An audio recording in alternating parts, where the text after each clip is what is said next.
Wouldn't it be great to be able to look at any birth chart, whether yours or someone else's, and quickly see what the most important components of the personality and overall life experiences are? Here's how. First, you will need a birth chart. Let's use yours as an example. If you don't have it available, you can use my simple and easy to use birth chart calculator here. Keep in mind this calculator uses the actual size and location of the constellations, called sidereal astrology, so you might notice some of your signs are different. For more information on sidereal, watch this quick video explaining it in detail. Now, let's get started. There are three main components of any astrological chart: the houses, signs, and planets. The houses represent the sky at the time of your birth, more specifically the ecliptic, which is the path the planets move across in the sky. The houses form the skeletal structure of the chart and are always in the same location for everyone. In a Western chart, like the one we're using today, the leftmost part of the chart represents the eastern horizon, also known as what's rising, or the ascendant.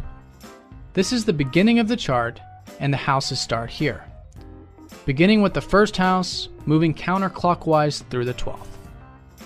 Note that there are different house systems used by astrologers. So the ascendant might be somewhere in the first house, or you might notice the houses aren't divided up equally in other charts.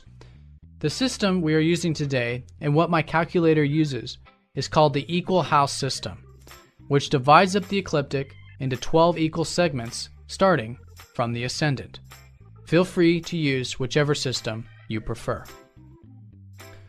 Directly opposite the ascendant is the descendant, which, as you might guess, is the western horizon, or what's setting. The top of the chart represents the highest part of the ecliptic in the sky, and the bottom, what's underneath the horizon, or the non-visible sky. So, what do these houses mean in the chart? An easy way of thinking about this is, since the houses represent the areas of the sky, in astrology, the houses represent the areas of life, starting with the first house, which represents all areas of life having to do with the self, such as self-image, motivations, our goals, our physical body, appearance, etc. The second having to do with our values, and so on. The houses represent what we might call areas of life. The next component of the natal chart is the signs. The signs represent where along the ecliptic the zodiac signs were at the time of your birth. What sign was rising? Which setting? This is where individual interpretations can begin now that we have two components of the chart to compare. It can be said the signs show the characteristics of the sky at the time of your birth. So an easy way of remembering what they represent is thinking of them as the characteristics of life. From the directness of Aries to the receptiveness of Pisces, the zodiac signs show the qualities that come through our life. The last component, the planets, represent the experiences in our life. These transient bodies in the sky mirror our transient experiences here on Earth. As they always do, these experiences further shape our personality. What house a planet is in shows us in which area these experiences of life occur. What sign, which characteristics these experiences are made up of. In terms of our personality, the houses show which areas of life are major areas for us.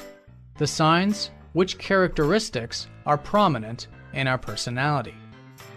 The easiest way to think about planets are as the experiences of life which shape our personality. Now let's look at what your chart says about you. In general birth chart analysis, we want to start with the most foundational elements first. In other words, the most foundational elements of your personality and overall life experiences. There are four main components of the chart that show this: your sun, moon, ascendant, and the ascendant's ruler, also known as your chart ruler. Essentially, we are looking for the house and sign position of these four components, except for the ascendant, which only shows the sign, but we'll get to this later. Let's start with your sun and moon.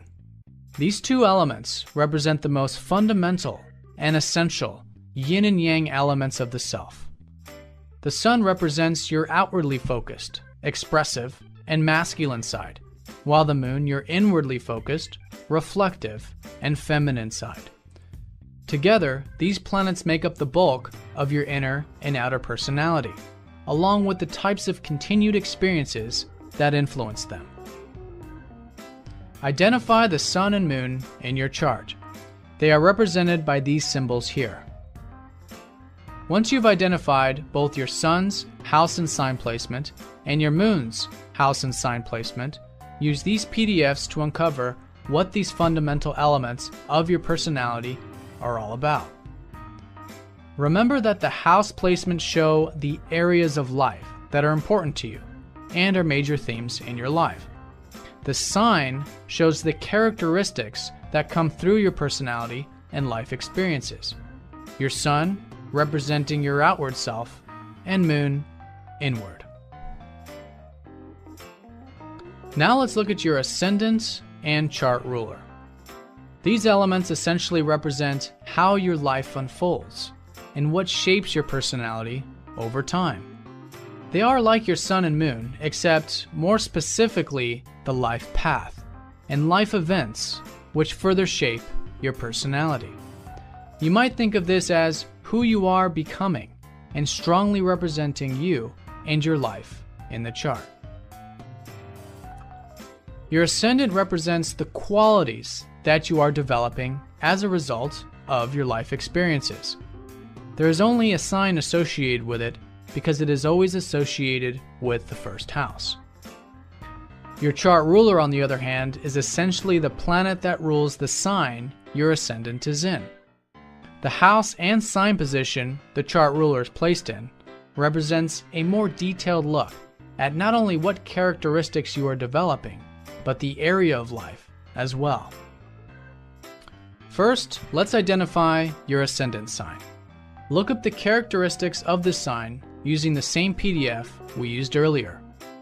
Remember, these are the qualities that come through your overall life experiences and shape who you are becoming. These are very important qualities to develop in your life. Now let's identify your chart ruler. First, you must know what planet rules the sign your ascendant is in. Use this PDF here to get a list of rulers for each of the zodiac signs. You might notice you have two. In this case, mark both planets, as they'll be equally as important. Once you have identified your chart ruler, locate its house and sign placement just like you did for the sun and moon. Use the same PDFs we used earlier to identify what these areas of life and characteristics are that shape your personality over time. Remember, the chart ruler essentially represents you in the chart and what is being developed. At this point in your analysis, you've uncovered the four most fundamental elements of the natal chart. Analyzing and understanding these four components alone will account for a huge understanding of who you are and your prominent life experiences. You can apply this same process to any person's chart. For those of you who want to take the analysis further, you'll want to look at the major associations that form between these four components and other planets in the birth chart. These are called aspects. The aspects can either be found on the inside of the chart, next to the chart, or both. Here's a PDF of what the different aspects mean for your further analysis. Next, you can look at the inner planets of Mercury, Venus, and Mars.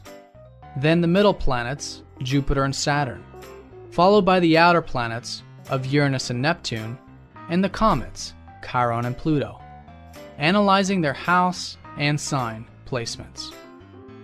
Note that as you move further out to the more distant planets, the personality characteristics become that much deeper and less apparent.